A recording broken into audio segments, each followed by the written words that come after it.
आज टिके पापड़ी चाट बनइबा। प्रथमे कौन करबा, गोटे बाउल रे मैदाटा मुझे मैदारे तादे टिके पके लुण टिके पकेबे, कला जीरा और टिके रिफाइन तेल पकईकि भल भाव में मैश करेंगे। मैश करके अल्प अल्प पानी देके ताकू डो बनइबे।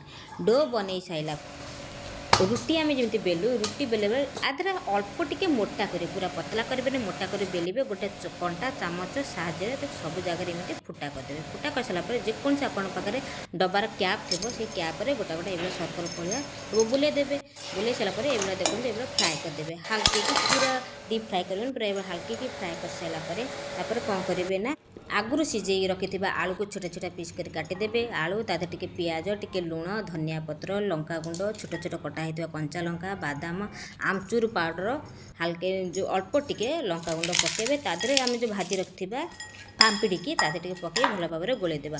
गोटे जगार कौन कर पाम्पिड़ी की सजेदेवा। सजे सारापर टिके टमाटर सस पकईदेवा, दही टिके पकईदेवा। तापर जो आलू को सब जो चाट मसला वाला करथिबा तापर टिके देदेवा। तापर टिके दही टिके पकईदेवा, टिके टमाटर केचप टिके देदेवा, टिके धनिया पत्र देदेवा, आ टिके सेव मिक्सचर टिके देदेवा। भाजी रखिथिबा जीरा और लंका गुंड तापर टिके पकईदेवा। आउ तापर टिके लूण टिके पकईदेवे। देखंतु खांतु।